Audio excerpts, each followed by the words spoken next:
Welcome to the Besties in the Books podcast. I'm Liz. And I am Ashley. And welcome to our official part 3 of our 6-part mini-series to The Hunger Games. Am I giving Effie? You are, for Good. sure. Yeah, the way she says The Hunger Games. The Hunger Games. May the odds be ever in your favor, even though we know the whole system is rigged. Welcome to real life and The Hunger Games as well. And Panem. Okay. Ooh, I have a good fun fact about Panem later. Yeah. Can't wait. Yep. Stay till the end. We're dropping fun facts. Ooh, ooh. So you guys, this is our dystopian sci-fi kind of series where we kicked it off with our full-length episode where Liz and I discuss where dystopian themes came from in popular media, why we're so obsessed with them. You know the drill. And then we did, our first official mini episode, which was Hunger Games Book 1, just titled Hunger Games. And then we had the second episode being Catching Fire. And now we're here to bring you a deep dive / our thoughts and opinions and vibes on book 3 into Mockingjay. Mm-hmm. So that's what we're going to be doing today. Here we are. Mockingjay, the epic conclusion to the original trilogy. The original trilogy. Yes. So from after this, we have to go back in time to the prequel of number 4, which is The Ballad of Songbirds and Snakes, which is leading us up to the newest release coming out, which is another prequel. Somebody else's point of view, somebody else's story, which it's already announced, right? It's Hamish's story. Yeah, it's Hamish's story. Yeah. That comes out on, March 18th? Yes. Sunrise on the Reaping. Mm-hmm. So excited. I also, before I forget, I didn't want to mention this until this episode specifically. If you guys, I know that we have some listeners who are local to Humboldt County. If you are local to Humboldt County, Eureka Books in downtown Eureka will be doing a midnight release party for Sunrise on the Reaping. Ooh. So come hang out with us. I'm going to be there. I'm going to rally. I'm going to have a cold brew at 8 p.m. or maybe even later to try to keep me up so that we can go have a good old time because I want to support. Yes. Local, go support your local bookstore wanting to do a midnight release party, especially when it's has to do with Hunger Games because we're all so excited to read this. Yeah. So if you're local to Humboldt, you guys jump on in that. Go hang out with Liz. I wish I could be there, but it's just, about 13 hours away. It's a little bit of a commute for me to, burn them in oil. But one of these days, I'll be able to do some kind of thing like that. Yeah. We're putting it out there to the universe that it'll line up right. So, yeah. That'll be cool. But yeah, we've been having a lot of fun and, been crying a lot reading Hunger Games, but we're happy to do it. My first time reading, Liz's reread, and it hits different for you, It does. It really does. Yeah, I mean, there's... Different than the first time she read it when she was 20-something. Yeah, we just talked about that. Yeah. There's a big difference between reading these books when you're, in your, let's say, early to maybe at the latest mid-20s versus... mid to later 30s. It definitely it's different. Yeah. For sure. That and literally starting it in such crazy times that we are experiencing in the United States at this moment was a little difficult, but you got to do it cuz we talk about how people say books are political. Give me a break. We're seeing parallels while reading this of how things could devolve into such a place is not that far of a stretch. Yeah. I think that, we talk about this all the time, but it's obviously art is inspired by reality, but also reflects reality as well. So, it's just, these are the skills that you're supposed to learn in high school, right? How to deconstruct those themes and pick it apart in a way that, helps you maybe interpret real life events better also. Yeah. So here we are. We're going to be covering, book 3, Mockingjay by Suzanne Collins. Mm-hmm. And this book. It was a lot. Yeah, this book was a big one. It was a big one. A lot of stuff going on. A lot of stuff going on. Very emotional, I think. Yeah. But, you know, just like in our other episodes, minis included, we will start off with our spoiler-free 1-sentence star rating review in the beginning. That way you guys, you know, if you don't want the spoilers, you don't have to hear our spoilers until later when you come back to the episode to finish out. But yeah, we think that this is really important to talk about right now. Yeah. So before we get into that, we just want to say thank you for being here. Thank you guys for being here on our third mini episode. And, you know, any of the episodes that you guys listen to, we appreciate you guys taking your time out of your day and your book to tune in on to us and see what we have to say. Make sure to like, follow, and subscribe anywhere you like to listen to your favorite podcasts, including YouTube. And we're at Besties in the Books podcast everywhere. Also the same handle over on Instagram and TikTok. And that's where we put our polls and question boxes, everything, where we can really get that user participation from you guys. We'll be putting stuff up there too for you to comment along with these videos. If you're on YouTube, you can definitely utilize comments down below. We're always reading them and responding. And if you're listening, yeah, you can slide into our DMs if there's something you have to say about any of these episodes. And books and everything. And then also the Fable app is going and will stay up for all these Hunger Game reads. So if you're just now reading them or picking them up, or if you want to jump in our monthly book club, whatever, those are all on the Fable app at Besties in the Book Club. So check us out there. There you go. And you better believe Sunrise on the Reaping will be going live on Fable the second they put it on there. Yes. The second it becomes available, like I remember when we were talking about these episodes and we were kind of planning out the schedule to see how realistic it would be, you know, because we try to plan out our reading schedule, our reading priorities. And, you know, I'm like, I honestly think a week between the book release and like us filming the episode is realistic. And now that you've read the first three, would you say that that's pretty accurate? Yeah. Yeah. It's like you just can't put them down. I mean, if you've been reading the books now, you know, and if you haven't been, here you go. The way Suzanne writes these books. The way Suzanne, our friend. Our friend Suzanne writes these books. Each chapter, it's that you can't stop. It's that book that you're like, one more chapter. Oh gosh. Okay. Well, one more chapter. Or like, oh, I finished. Because each chapter is almost a little bit of a cliffhanger or something. Yeah, totally. And even you tell yourself, okay, I won't read that whole chapter because I see a pattern. And I'm not going to read the whole next chapter because I'm just going to keep going and I'll be up till 3 o'clock in the morning. I'll just read a couple pages just to answer this one question. Because, you know. And good luck. That doesn't happen. Yeah. It's 3 o'clock in the morning and you just finally fell asleep because you couldn't stop.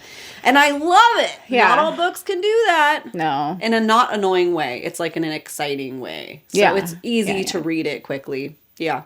Yeah. Yeah. We'll be able to do it. You guys can too. You guys can too. We have faith in you. So should we just get into our spoiler-free star rating reviews? Yeah. Let's go. You go first this time. So 5 stars for sure. Sure. This is like one of those, you know, like I'm just going to be an annoying person. It's an infinity stars, you know. Yeah, I give that to very few. Yeah. Very few. Very few get affinity. But infinity it is. And I would say infinity because it's such important source material looking into our past and at our present and hopefully, you know, not our future. However, I don't want to call it a cautionary tale, but it's definitely like it has enough in there to where hopefully we can read these books and learn something from them. We'll just leave it at that for now.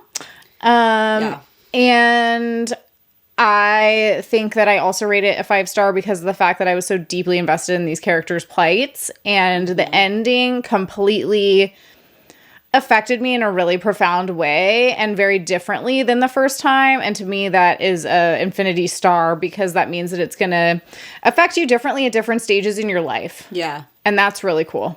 That's hard for authors to do. Yeah. You know, you know, this will be our third mini series that we focused on, a really hyped series. Harry Potter to us, if you missed those episodes, it's not, you know, it's debatable. Some people obviously love it that read it for the first time as adults. We had a hard time with it. It didn't stand that kind of test of time of like age groups or Hunger Games. Think, like you just said, every age group could find something from it.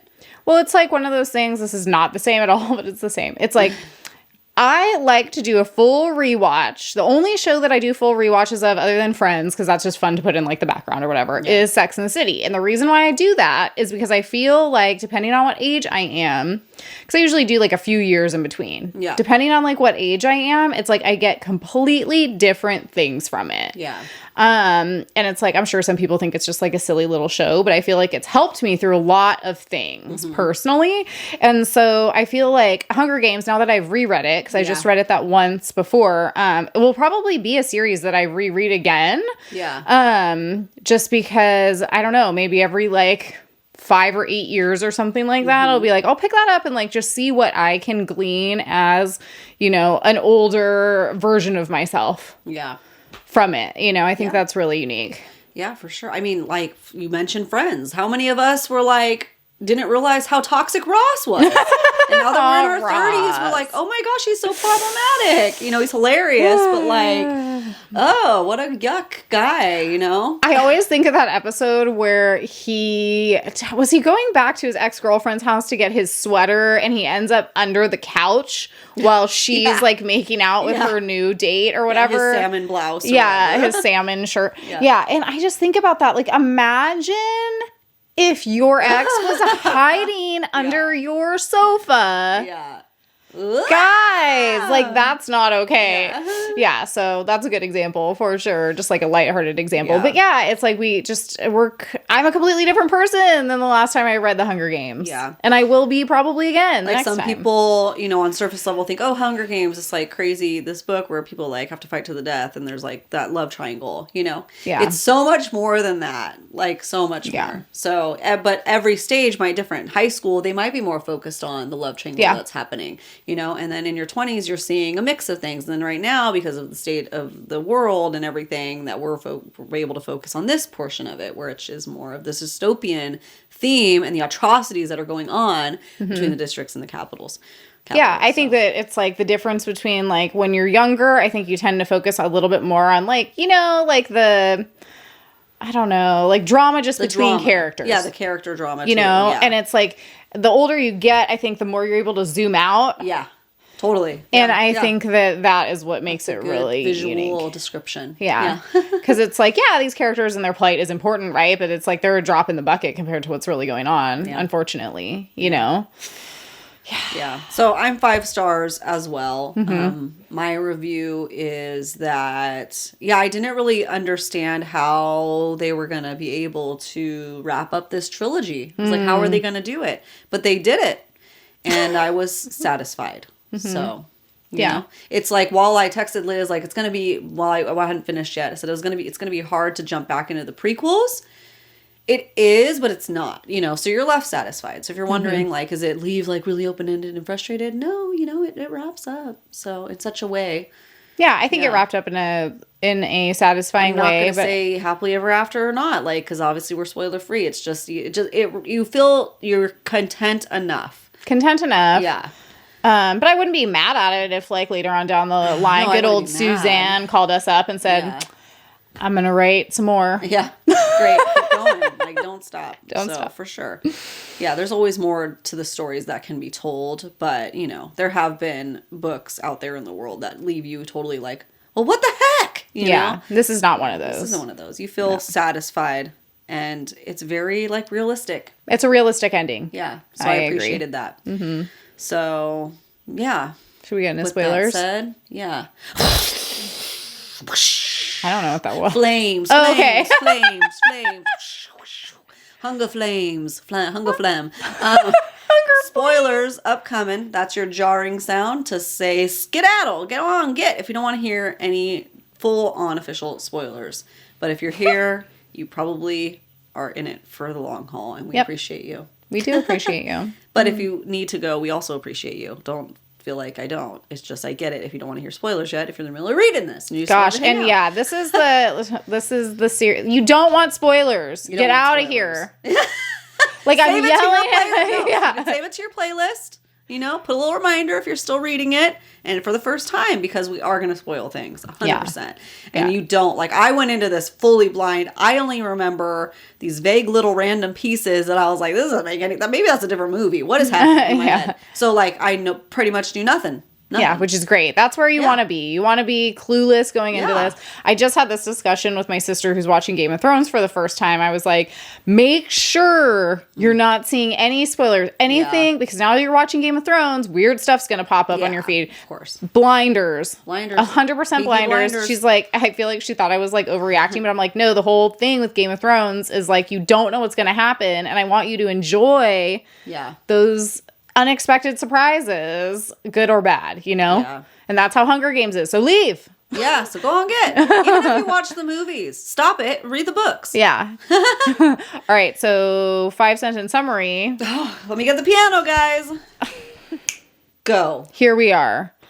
5-sentence summary for the Hunger Games. I've been waiting to do that. Jump scare. That just kind of freaked me out. Jeez. For those of you not watching and just tuning into the third episode without watching the first two, I have a giant keyboard, Casio keyboard, to encourage Liz with each sentence, to give her a little ding-a-ling sound. Ding-a-ling. We're back to that. Great. We stopped saying that word for a second, but it's back. It just feels right. Just go with it. Okay. So the 5-sentence summary for The Hunger Games, Book 3, Mockingjay. Okay. Let's go. Katniss wakes up in District 13, the home of the rebellion and the underground district that the Capitol said was destroyed during the war, but in reality is going strong and is in control of many weapons, including nuclear bombs, which is why the Capitol hasn't destroyed them. District 12 was bombed and no longer exists, but Gale got a few survivors, including their families, out.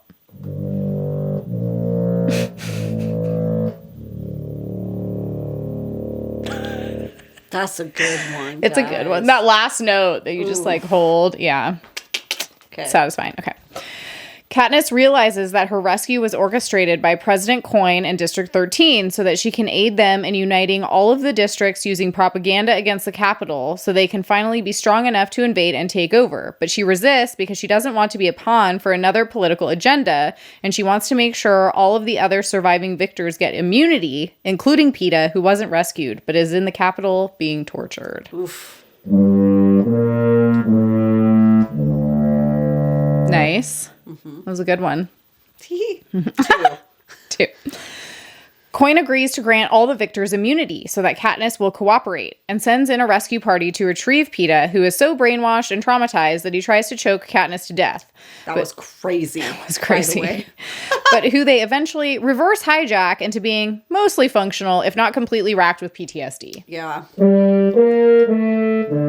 Things are looking up. It would be good to go deep to high, but now I don't know about that choice. Artistic choice. We'll see how this goes. Darker and crazy. Well, you know, we love a juxtaposition over here. Yeah. Okay. Katniss trains to go on a somewhat fake mission to film propaganda material in active war zones when it turns very real. Boggs, her squad leader, is killed and transfers rank to her, and she decides to move forward to kill Snow herself rather than turn back, and because her crew trusts her, they follow.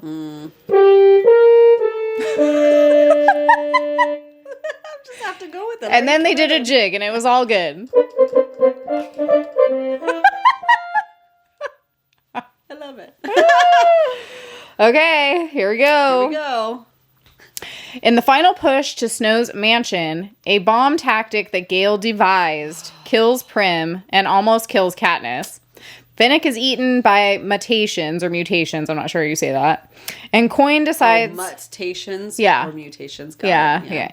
And Coin decides that Snow will be executed publicly by Katniss by an arrow through the heart. But in her final act of rebellion, because Coin wants to have another quote-unquote final Hunger Games... she kills Coin instead. The people mob Snow and kill him, and then a new president is elected. They pardon Katniss, and she and Peeta go back to 12 to salvage whatever they can of the rest of their lives. The end. But we gotta do one more of these because it felt so good.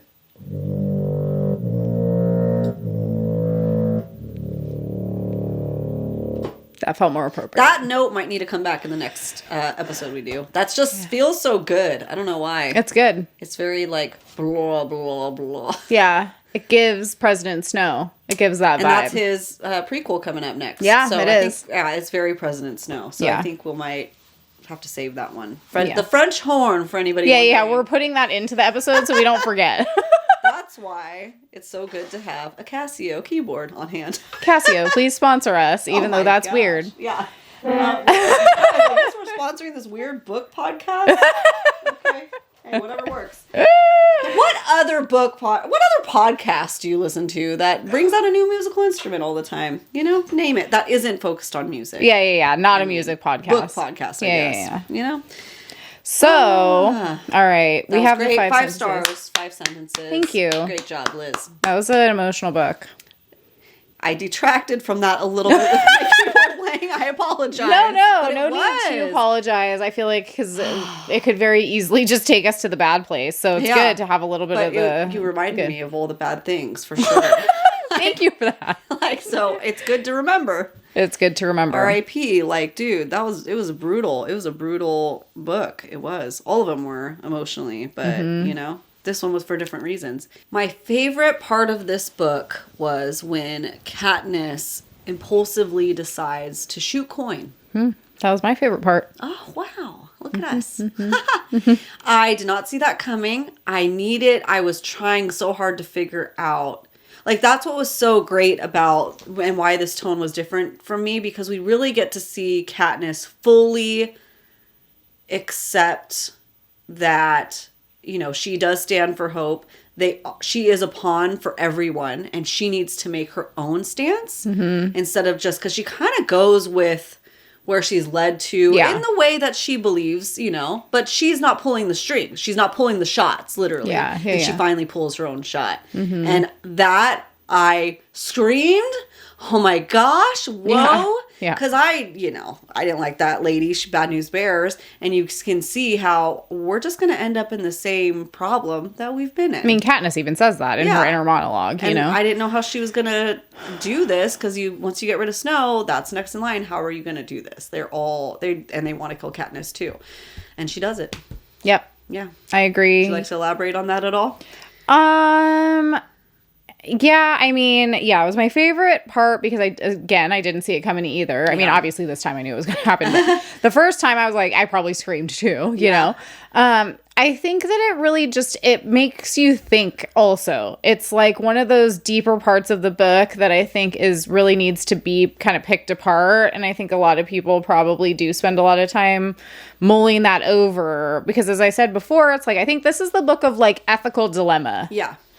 It's like how, obviously, okay, we are utilizing District 13 and their knowledge, weapons, strength, history to be able to, overthrow this tyrannical government that has enacted the Hunger Games, right?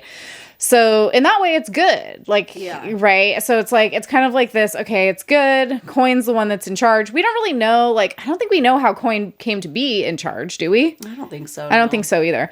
Okay, but she got somehow put in charge. We don't know if that was an election process or if she just kind of took charge in all the fallout of what happened. I don't know. But it kind of brings up a lot of questions of the decisions and choices that we make, especially during times like that, need to come from what kind of school of ethics do you, I guess, subscribe to? Yeah. And are you willing to sacrifice? What are you willing to sacrifice for, let's say, the good of the many, for example? Yeah. And which many are those? Yeah. And, so I think that that's what I appreciated about this book and that ending specifically is that, Katniss made that choice to essentially assassinate a president. Yeah. Which, we're on her side because of her perspective, but what other perspectives do we perhaps not know? Yeah. And how might that affect things moving forward in ways that we don't understand? Because she is seeing this whole world through the eyes of, a 17 or 18-year-old? Yeah. So, not to say that what she did wasn't the right choice, because it probably was, I don't know, but we don't know. We're literally seeing this through essentially a very young adult or a child's perspective. Well, I think we're given some of that, justification in the fact that she wanted to enact another Hunger Games. Oh, totally. Because then you're faced with, so this is just, who is the lesser of two evils? Mm-hmm. you know, and that kind of like is the secretly sinister one, you know, which is always a horror to in and of itself, or the ones that are outwardly oppressing people.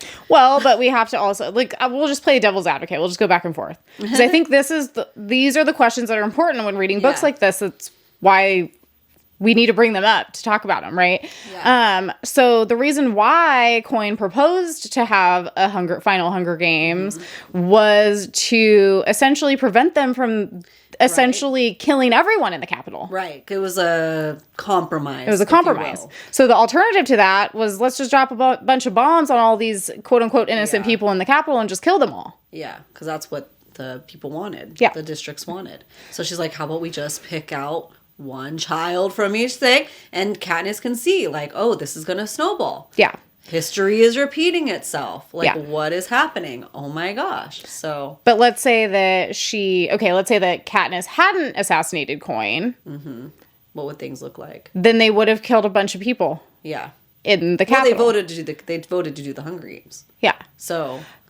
You know what I mean? So it's like, I think that those are the ethical dilemmas where it's like, it's almost like I think as a species also, we're really obsessed with like this binary way of thinking. Yeah.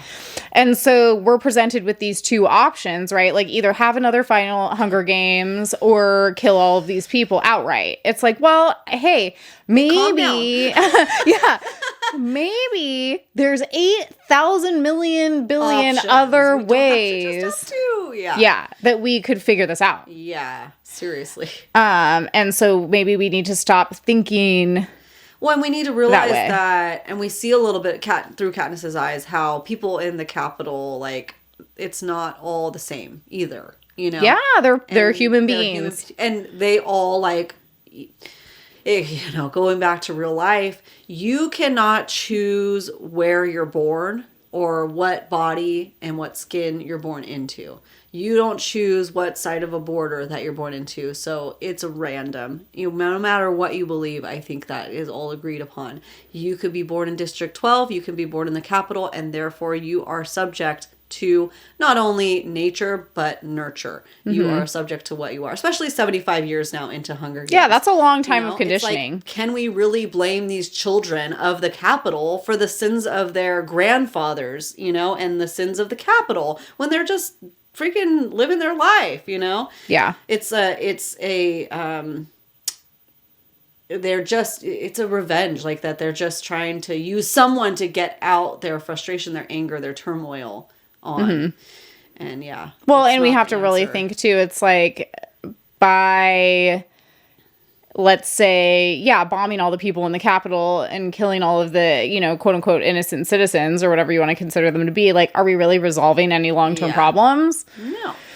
You know, I don't know that like violence is really gonna resolve the issue necessarily. Yeah. And that's what I appreciated throughout the book too, is it was a very introspective book because we only see surface levels, a lot of people, but we do see a lot of the morally gray aspect in this book. Like, well, that's why I'm saying it was like the book of ethical dilemmas, because really, you know, there's right and wrong, but is there right and wrong? You know what I mean? In situations like this, it's like everything's a little bit right and everything's a little bit wrong. Yeah. It's like there's no good. Yeah. There's no good option. And it's war. There's no good option. Well, they didn't give us any good options. They needed to take a breather. Yeah. But still, I think that what's important to note is like, okay, so we think like, okay, these are the options that were given. And then what did Katniss do? She said, no, there's another option that you guys didn't think of. And this is what I'm going to do. And that was so satisfying. Yeah. And so, but I think it's an important reminder that when we feel like we understand a whole situation. Yeah. And we think we know and can predict the outcomes. Yeah. That's not real. Yeah. Because there's a million other things that could potentially happen all the time. Yeah. Yeah. But yeah, that was definitely my favorite part for sure. Yeah. It's crazy, man. What would you say was your least favorite part of this book? To lighten up the mood a bit. Okay. Honest to God, my least favorite part. The underground mountain bunker in District 2 being called the Nut. Dude. If there was any critical critique I have in the entire books, it's that. It took me out. It's the only thing that took me out of the story every time they said, we gotta explode the nut. We gotta go after the nut. Well, what's funny about that my gosh. is, like, I think I blocked it out because in my memory, and this I think must be from, like, another book or a movie or something, I kept thinking of it as the Hive. Yeah. Maybe they changed it in the movie. We'll have to Maybe find we'll out. have to figure that out. Yeah. Because I agree with you. That was terrible. Yeah. That was not a good choice. I don't know whose Yuck. idea that was, but Suzanne. Suzanne, come on. Suzanne Collins, come on. That's funny because that really bothered me too. It really bothered me. Everything else, as horrific as it is, you know, it's intentional, of course. So that was that's like an actual literary critique I have. Yeah, like gave us the icks. It cringed us out. Gave me the icks, took me out. I had to laugh at inappropriate parts, which is fun too, but like, come on. Yeah. That's funny. What about you? What was your least favorite part? Well, mine, of course, was like way more depressing than that. Finnick.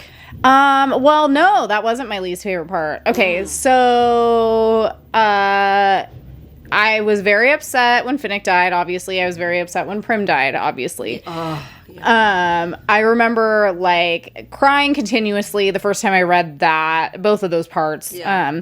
Second time, I was still very upset. For sure. Mm-hmm. But the part that really got me, and I voice memoed you, like, after I finished the book, I couldn't stop crying after the end of the book because, and it's not because something like another twist or a catastrophe happens. It's because the end of the book is just, they go back to District 12, to the Victor's Village to try to live the rest of their life. Yeah. And technically, they've won the war. Yeah. Right? So it's like this idea that they won the war. They were victorious. They get to be free. There's no more Hunger Games. Coin is dead. They pardoned Katniss pretty much because they kind of thought she was like a little clinically insane. Yeah. Because of all the PTSD. So she and Haymitch and Peeta go back or whatever. But, you know, her mom is so destroyed, she basically just stays to help with medical efforts, and Gale is now part of, you know, rebuilding probably their military force, I would assume. Yeah. He's off doing his thing, so they're not really friends anymore. It's like this idea that they won, but no one won. 100%. And it just really made me super sad to think about that because it was like... I'm like gonna cry right now. Because it's like she's ripping open that old wound and you just put salt right on it. I like how you have your tissue right there. But it's like everyone's life is destroyed. Like, yeah, what do you do? Okay, yeah, it feels the way Miss Suzanne wrote this. Like, you are in it. You feel that. You feel the like, we won, but who won? And because everybody around me is dead, besides a select few, and now I have to go pick up my pieces and continue on this life that I wanted to share with all these people that died in order to get this part to life. Yeah. Of life. Well, and you're mentally, emotionally destroyed. Like you are, Peeta is, Haymitch is. I appreciate that she talked about that. Like the flashbacks that randomly affect them and navigating that world and not immediately going into their happily ever after. No, I mean, arguably, I don't know that they ever got their happily ever after. You know, it says, you know, that she and Peeta end up getting married. Yeah. They have kids. And like 15 years later, you know, she finally decides that she can take that risk because she was always, you know, why would she want to bring a child into that world? Yeah. Hunger Games. Yeah. So, you know... But that's the closest they could hope to ever get to a happily ever after, you know? And it's like, that just really made me super, super upset. For lack of a better way of putting it. It's like Haymitch always kind of represented that. Yeah. Because he was broken from the beginning and he never really got any better. Yeah. And like we love his character, but he was like an emotionally destroyed character from day one. Yeah. And so it just kind of showed that it's like everything is broken. Yeah. And I guess no one really wins. No one really wins. And I guess it's like you know, you have to start from somewhere. So it's like, you know, it's like the old Fight Club adage, you know, only when you've lost everything are you free to do anything. Mm-hmm. And so it's like maybe that's kind of like the take, but like at the same time, I think she just did a really good job of showing the devastation. Yeah. And the fact that it just, you know, it might take another 75 years. Yeah. For anyone to start living normally and happily. And that's only if, you know, and she talks about this. We can learn. Yeah. And she talks about that in the end. We don't allow history to repeat itself. Mm-hmm. And they talk about that. Yeah, they talk about it a lot throughout it. Yeah, some of my like notable quotes I'll share later are specifically about that but yeah, that was really like super intense and upsetting for sure, because I think the first time I read it being like an early 20s-ish age, it's like just different eyes, you know what I mean? Yeah. Different eyes, different brain. And so to me, yeah, I was sad, but it was like they won. They're going to rebuild. They're going to go back to District 12 and like things are a mess right now. But like, you know, it's a different hopeful take. Yeah. And I think that, you know, now being 36, it's like, not that those things couldn't still happen, but it's like you have more perspective on the big picture and about how much work and energy and years and time that would take, and how for some reason the human race just keeps making bad choices over and over again. But yeah, so that was definitely my least favorite part. But also, in the defense of it being my least favorite part, it was necessary and written really well. Yeah. So I wasn't upset about it. Yeah. Being written that way. Yeah. I think I was a little, the Phoenix death was written so accurately to probably what you would feel in real life, because so much was happening, but I didn't get to feel that like bawling impactful cry with him, because you had to move on to the next thing. Mm-hmm. So she wrote that so well, because you're almost like, it's like a war scene. You have all this crazy freaking stuff happening, and even though she's narrating, you feel like you're in there with her. You're in Katniss's head experiencing these things firsthand. And you don't have time to process that death.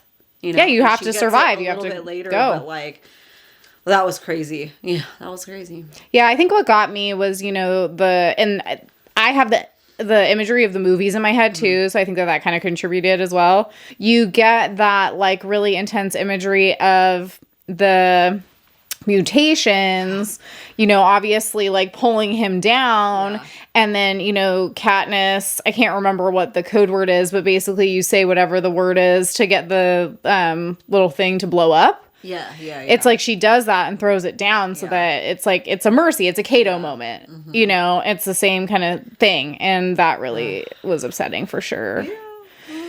Yeah.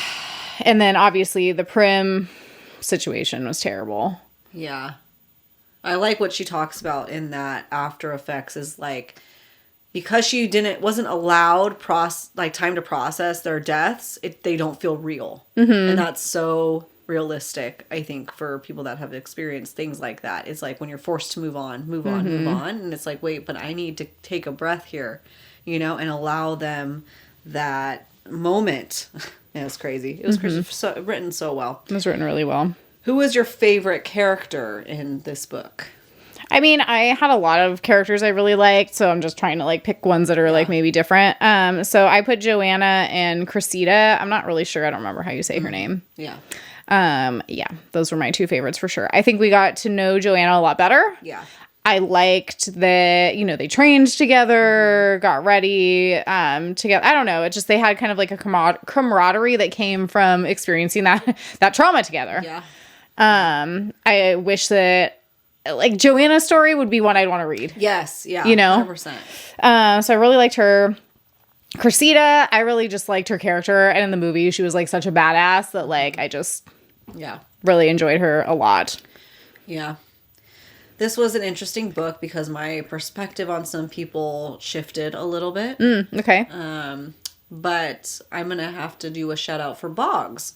Boggs was a pretty awesome character. Because he was very much like a yes ma'am to Coin, but like he also saw more behind the scenes and saw the injustices and how they were going to just fall into the same capital trap that, you know, they don't want to do. And he helped push Katniss along and give her some little side tips. So Yeah. I'll go with that one. He was a great character for obviously, sure. And obviously Katniss. You really got to see her grow into herself and take the reins.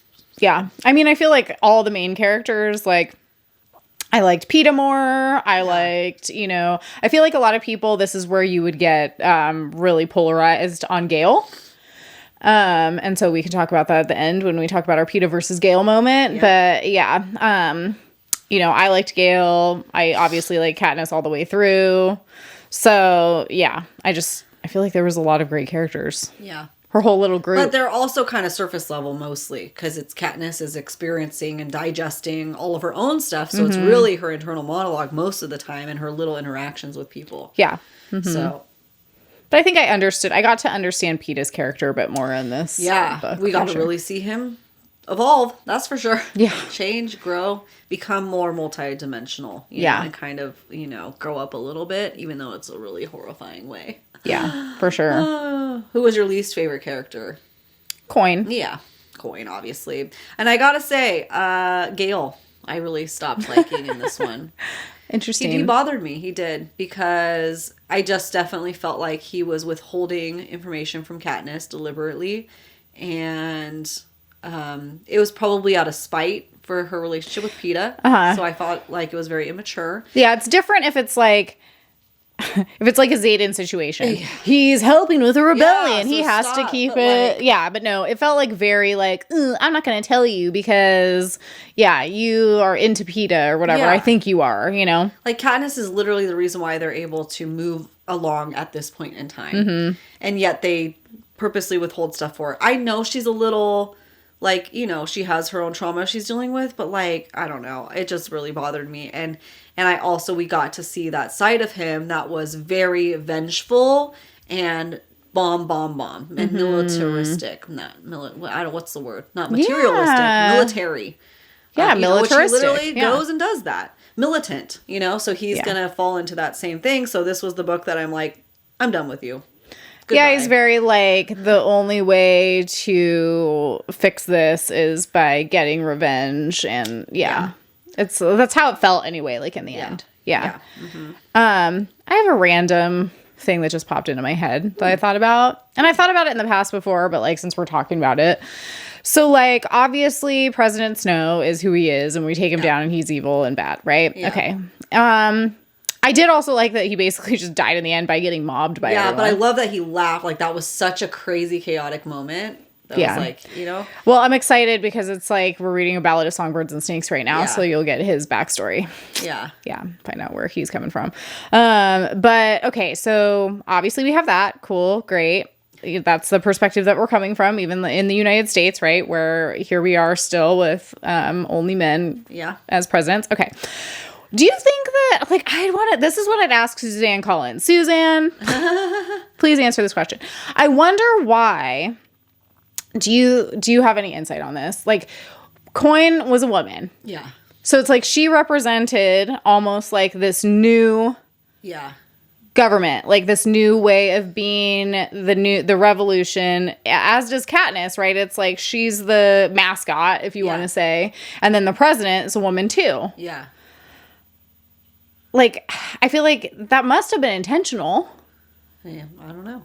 You know what I mean? Like, what does that say? Like, that's interesting. It's like we finally get a woman president and then she gets assassinated before she even takes over because she's just going to make the same mistakes. Yeah.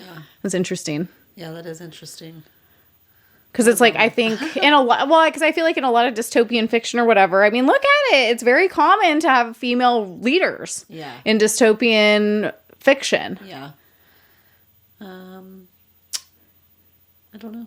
Yeah. What to add to that? Yeah, I'm just curious. Like, I don't know. Maybe you guys have some thoughts on that. Like, why that would have been a choice. And then was replaced by a guy. Yeah, exactly. Yeah. And then, I mean, was very not long for this world. Maybe because at the beginning, for the reader to have a female president, it to be like to show, look at it, so different. But then really at the end of the day, no, they're no different, you know? Maybe. It doesn't matter what gender it is because they, you know, power corrupts power and If they're still eventually. following the same They're framework. still following. And we, like you said, we don't really know the full District 13 backstory. They might have wanted to be the rulers, and the Capitol wanted to be the rulers, and what everyone wanted. Or maybe we don't know Coin's whole entire story, and we don't know what's happening with her. You know what I mean? Totally. So that could have been another part of it, too. Yeah, that's crazy. Yeah. How did this book make you feel? I mean, I feel like this book made me feel really just like very emotional. Yeah. Specifically like about the ending for sure. Yeah. And, you know, I'm the type of person where it's like, unless it's like sci-fi or fantasy, like I do not watch war movies. Yeah. Like I don't. So it's like, okay, I don't count. Like Lord of the Rings doesn't count. Game of Thrones doesn't count. Star Wars doesn't count. Fantasy, Okay, that's not what I'm sci-fi. saying. It's fantasy and sci-fi. Like throw a war movie about like actual reality in front of me and I'll be like, absolutely not. I am not watching that. I don't want to feel what that's going to make me feel. It's going to be terrible. And so I feel like books are so different, especially this being obviously dystopian fiction written for young adults. But it still made me feel a lot of those things. But I did appreciate that the themes make you kind of grapple with your own ethics. Yeah. Yeah. Yeah. So I thinker. appreciate it. It's a thinker for I sure. I felt like I needed to do some thinking. Yeah, for sure. So it made me feel emotional, but like in a way that was useful. Yeah. Agreed. Yep. Would you say that's pretty much Yeah, samesies. Do you have any unanswered questions now that that trilogy is closed? I mean, yeah, for sure. But like nothing that's like frustrating, but like everything that like, yeah, I want to know more. Like I said, would I be mad if she was like, I'm going to come out with another follow-up trilogy that's Found out why he smells like blood. That was a little anticlimactic to me. Yeah. I mean, we find out that he's poisoning people, so that's why he gets to keep his power. So that's not necessarily anticlimactic, but he has sores from taking the poison too. Yeah. And then the antidote, so. Yikes. I don't know. I just really thought he was drinking people's blood. He's not that exciting. Okay.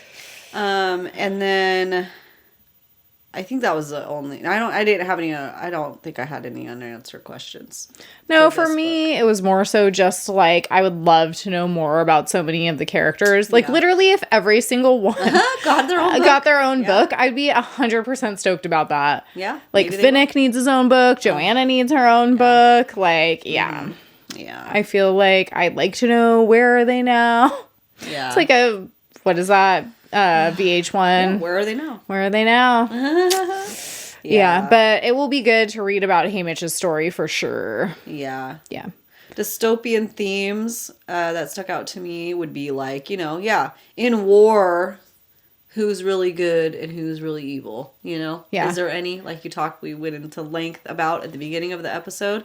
That's exactly the dystopian theme that stuck out to me.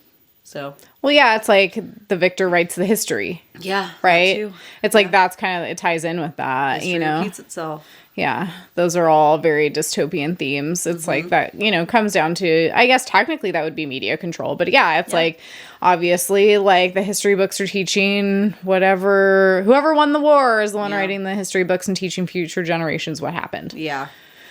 So that is important for sure. So I feel like all the same dystopian themes that we said before. Yeah. And then I think just like this idea of like, because we talked about this a little bit in the dystopian episode, but about things like environmental degradation, lack of resources, degradation of the planet in general. Like, I feel like those definitely I was kind of thinking about during this book more, because it's like this idea that District 12 gets completely like annihilated, bombed, and now they just move back there and have to just like start over. Yeah. That's crazy to think about. Yeah. And also like another dystopian theme that I think was important probably in all the books, but I think was talked about a little bit more in this one was like the threat of nuclear war. Yeah. Because that's the only reason why the Capitol was leaving District 13 alone. Yeah. Yeah. So, I think that that's pretty realistic as well at this point. Yeah, for sure. But yeah, those are the ones that I had written down. Yeah. My bonus question for you would be, were you happy, not really happy, but satisfied? Were you satisfied that she killed Coin instead of Snow? Like, if she had the option personally to kill Coin or Snow, one or the other. Like if Snow didn't die? Yeah. That was something that I was grappling with while reading it, and I didn't fully get to figure out my answer. Because, yeah, it's like, ooh. I think part of why she did kill him, or kill Coin, is because she saw Snow was on the out. Like, he was already taken care of. Yeah. He was coughing up blood and all of that. Yeah, he was not long for this world. They didn't know. Did he get mauled? Did he just die? Like, because he's also pretty old at this point. Like, he's not coming back. So, but, however, take that out of the equation. Coin versus Snow, which one needed to go? Yeah, it'd probably be Snow from what we know, because Coin, while I disliked her and she seems to represent the status quo returning to normal of how it has been, falling back into that same pattern of othering people, us versus them, because we're very much othering the capital citizens who were just born there at this point. So, but I think one thing at a time, get rid of Snow. Then move forward. And then move forward in how you're going to get rid of Coin. And figure out something else. Arguably, because they wanted her to kill Snow. That was supported, right? So she could have easily killed Snow. Okay, he's gone by. And then she could have assassinated Coin later. Yeah, exactly. Because she wasn't about to get thrown in prison for her crimes for killing Snow, Yeah. So then the second part of that question is, if you were in her shoes, what would you have done? Would you have killed Snow or would you have killed Coin? Yeah. I wouldn't even have thought of that as an option because I didn't see it coming. Yeah. There you go. So, I know Katniss Everdeen. Yeah. I would have run away. I mean, yeah. 3 books ago. Like, oh my gosh, she just has to shoot him in front of everyone. Like, it's so next level than in the heat of the moment as a defense, which is usually what she's doing. This is the first time she's had to really go out there and kill somebody. Like assassinate someone publicly and intentionally. I commend that she took that into her own hands. Yeah. For like the first official time, that she wasn't kind of nudged in a certain direction. I mean, she was given information, but she also was witnessing with her own eyes. And Coin wanted her dead, so she probably wouldn't have lasted very long anyways. Yeah. Okay, what about you with the first question? Snow versus Coin without knowing that Snow would die. Interestingly enough, I think I have the opposite answer of you. Yeah. Coin. Coin, yeah. Because I feel like, Snow would have been on his way out. Yeah, but not knowing that. Not knowing. Well, say there's a chance for him to have supporters rise up, Yeah. Yeah, that's hard. But I feel like still, he's already a war criminal that they've arrested. You know what I mean? So it's like at the bare minimum, he's probably going to be in a prison cell until he dies. Yeah. But I loved that flashback that she had, remembering what he said is like, we promise never to lie to each other. Mm-hmm. So knowing that information, like, especially like if what Snow's saying is accurate, because we do know he's very charismatic and such, did she really bomb all those children? Coin. Uh-huh. Yeah, Coin, because that's essentially what Katniss decided was what happened. In that case, yes, Coin. Because she crossed lines. She crossed, what is it called? There's like rules of engagement. Mm-hmm. Like by that movie from it's propaganda though. Yeah. It's like, and you sacrificed, and to them it's like, well, they're capital children, but you sacrificed all these people, including her sister and all the medics that went in to rush. Well, yeah, but that's just, again, to play devil's advocate, that's just a classic like ethical school of thought. Mm-hmm. If you can sacrifice, let's say 50 people to save everyone else, then maybe it's worth it. Yeah. Is it? Those are things that you have to decide for yourself, But like he was saying, he's like, I was done. I had nowhere to go. And she chose to do this. Mm-hmm. She chose to bomb. He's like, if I had an airplane, I would have gone. I would have left this place. I would, mansion, Yeah. And she still chose to bomb it. So for what then?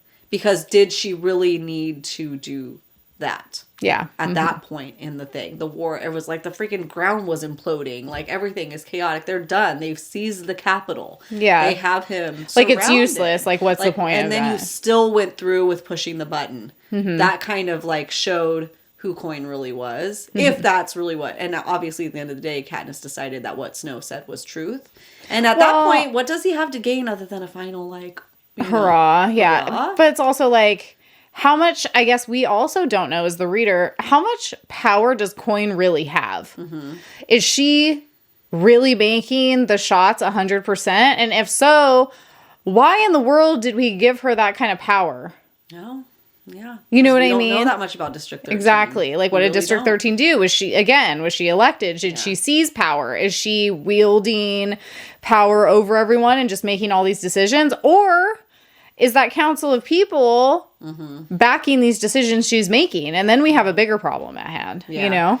Yeah. It's just one fish out of the barrel or Yeah, whatever. exactly. So, yeah, I mean, those are some big questions. But Those are deep questions. I do Those think, given the option, I would have killed Coin instead of Snow. Because I feel like he wasn't long for this world. Yeah. Yeah. I'm still struggling, even though It's hard. because I now mean, I'm remembering all those reasons that I forgot about. Yeah. You know, the children and all those, and you know, she was out to kill Katniss anyways, and she never even wanted Katniss to survive, and they just wanted Peeta, and you know, her treatment of everybody. I mean, their way they kidnapped the stylists. And then put him in a dungeon. Dungeon, and then when they stole bread, because they go from, you know, I understand. Like, I forgot to mention in the second book, my least favorite part was when they were taking drinks to throw up all the food. Oh, so they could eat yeah. more food.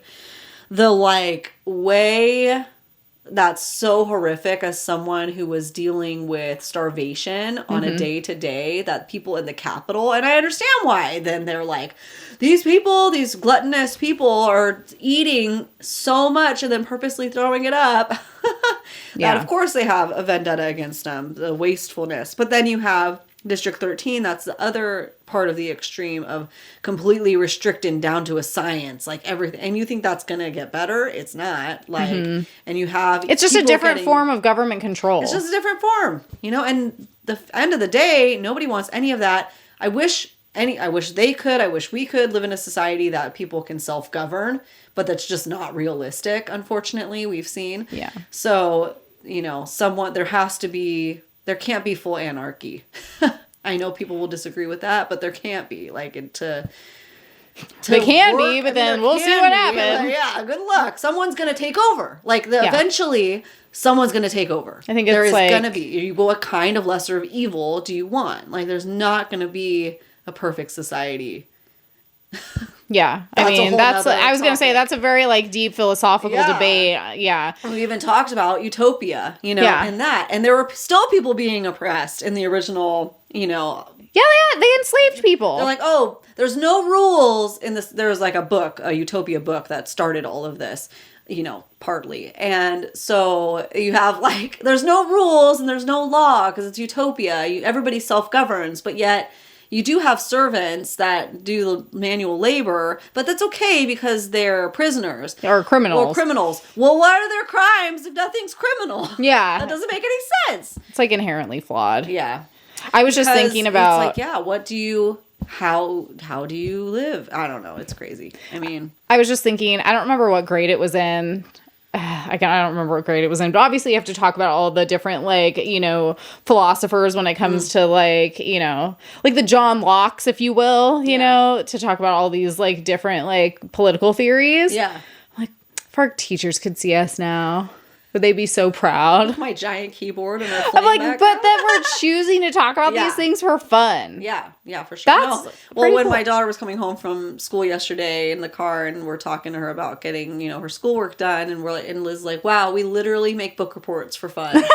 Yeah. And she's back there in the back seat, like, I don't want to do this. It's like, wow, well, get over it. Yeah, get over it. Maybe one day you will. Little click one day. Yeah. Yeah, it's so funny. Because we do. I mean, and even I was like, dragging your feet, get the book report done. And now we're just doing it because we love it. Yep. So, okay, so let's settle the Gale versus Peeta discussion.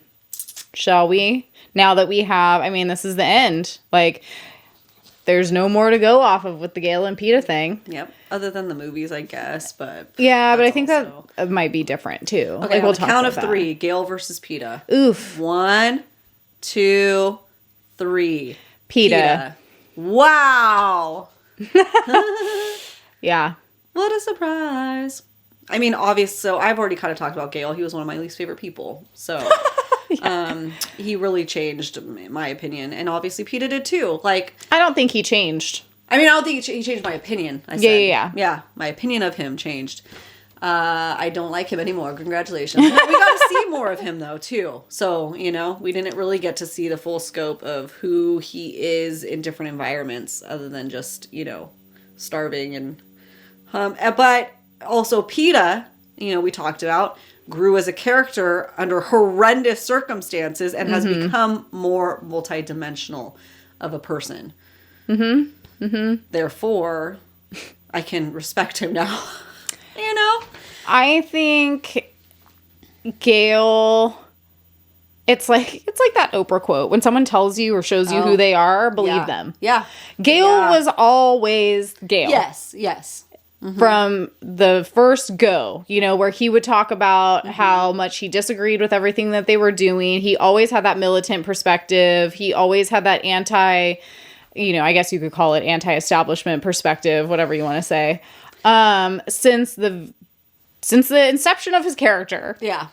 And, you know, to the point where Katniss even, like, would disagree with him oftentimes in the beginning before she really grew to understand the complexity of the situation they were in. So, you know, I really appreciated that about Gale's character because I think that, you know, he was thinking about the situation more critically. Yeah.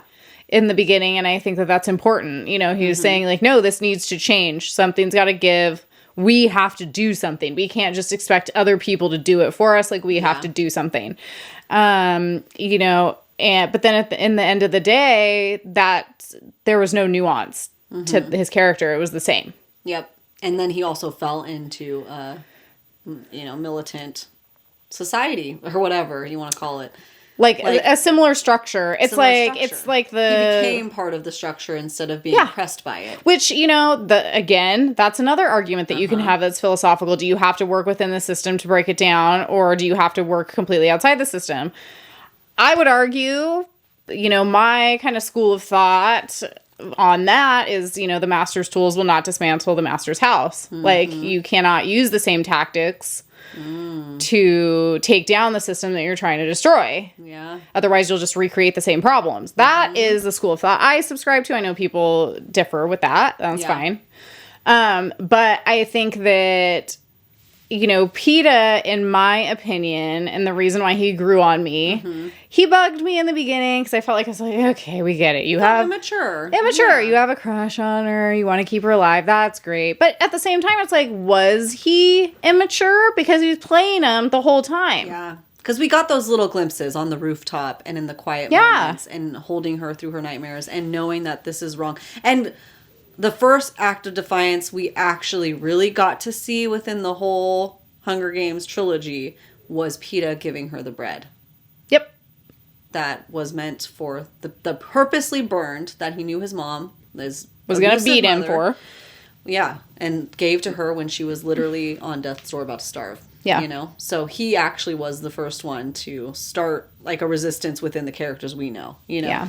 So, yeah, exactly. And we got to fully see him for all he is at this point now. So it's like, to it made me reflect on what I knew of Peeta. Yeah, same. He evolved a lot, like forcibly, but then also just like naturally, I think, as a character. But it was always there. Yeah. But he was also really good at hiding it and not being obvious.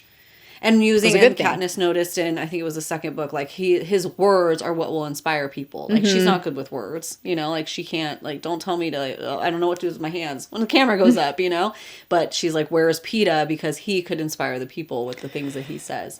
Well, I think it's like, okay, to circle it back around, I think Peeta represents the way that Gale represents, I'm going to work within the system, basically using the same tactics, the same war tactics, the same violent tactics to hopefully fix it, right?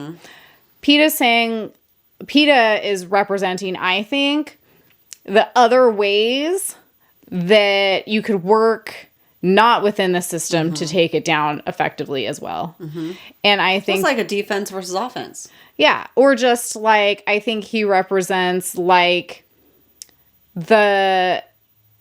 I'm going to maintain my humanity through kindness and goodness and helping people and doing things that I think at the end of the day will allow me to hypothetically sleep at night. Because I understand that, you know, blowing up 50 kids isn't resolving this problem. Yeah. Just as much as having the Hunger Games isn't resolving this problem. And so, you know, in the end, is it super depressing that the most that they can do is hope to rebuild their lives together in District 12 and quietly essentially like fade off into the sunset? Yeah. Like, you know, yeah, that's pretty depressing to think about. But then at the same time, it's like by him choosing to take his own life back and Katniss's life back and then have these kids that hopefully they can teach a better way to. Yeah. That's a form of resistance within itself that might be more transformative in the end. Totally. Yeah. Yeah. Starts with you. Starts with us. Yeah, like individually. Individual person.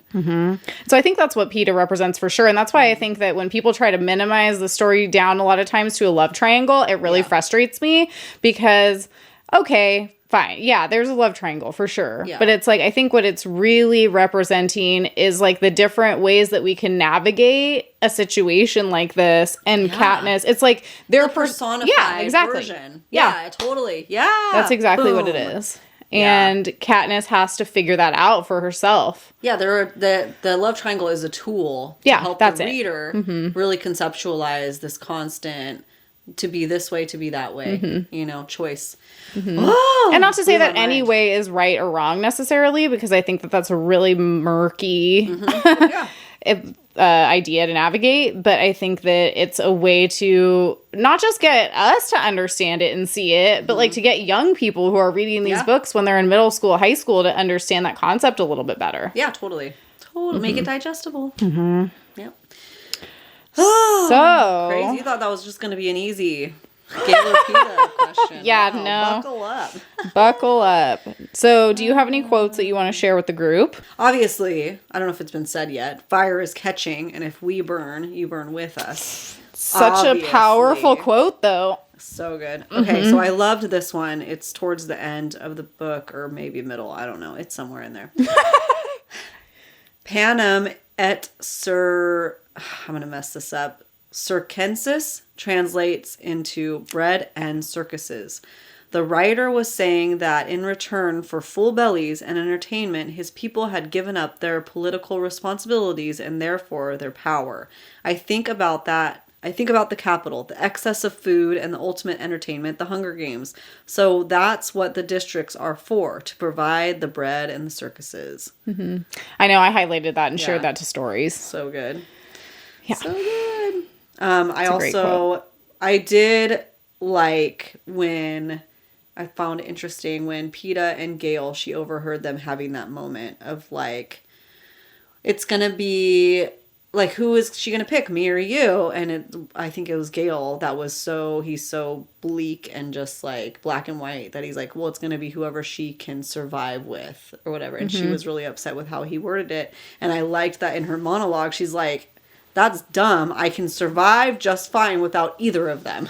Yeah. Because I have been. Like, if anything, I've been hoping... They're helpful, but, like, come on. I feel like my quotes had a lot to do with Peeta's character evolving and us, like, understanding, like, the point of how different the two are. Yeah. So he says, oh, no, it costs a lot more than your life to murder innocent people, says Peeta. It costs everything that you are. Yeah. And then... this one I like. The capital's fragile because it depends on the districts for everything. Food, energy, even the peacekeepers that police us. If we declare our freedom, the capital collapses. President Snow, thanks to you, I'm officially declaring mine today. Towards the end, they said, but collective thinking is usually short-lived. We're fickle, stupid beings with poor memories and a great gift of self-destruction. I highlighted that one too. Oof, powerful. Powerful. Because that's something that we can literally put into our lives, our literal lives that we all live, and all kinds of different books can show that. Oh, sure. Those examples. Okay, so here's one. They can design dream weapons that come to life in my hands, but they will never again brainwash me into the necessity of using them. I no longer feel any allegiance to these monsters called human beings, despite being one myself. I think that Peeta was onto something about us destroying one another and letting some decent species take over. Because something is significantly wrong with a creature that sacrifices its children's lives to settle its differences. You can spin it any way you like. Snow thought the Hunger Games were an efficient means of control. Coin thought the parachutes would expedite the war. But in the end, who does it benefit? No one. The truth is, it benefits no one to live in a world where those things happen. Yep. Good. I mean, it's good stuff, guys. Do they teach this in school? Seriously, I wonder, because I think, like, you know, we read, like I said, you know, in high school, a lot of dystopian books. I feel like this would more effectively, in a lot of ways, teach those themes, because they'd be more, I don't know, just it's not dusty. It's not dusty. Like some of them. Yeah, it's not dusty. Yeah. It's like as much as I loved Brave New World, it was hard to digest, you know? Yeah, for sure. For sure. Look we could talk here for hours. Like, this is our third, fourth episode, you know? We're talking it's so much to go over, and that's not even all of it. Yeah. So, well, I think that about wraps up Mockingjay. Do you have anything else that you wanted to say about it? I don't, but do you have a fun fact? Oh, I do have a fun fact. Fun in air quotes. Now that we're all depressed. I know. Let's see. I did find a fact that I thought was really interesting. I hope it's fun. Is it? Okay, here we go. The Avox are named from the Latin advox, meaning out of voice.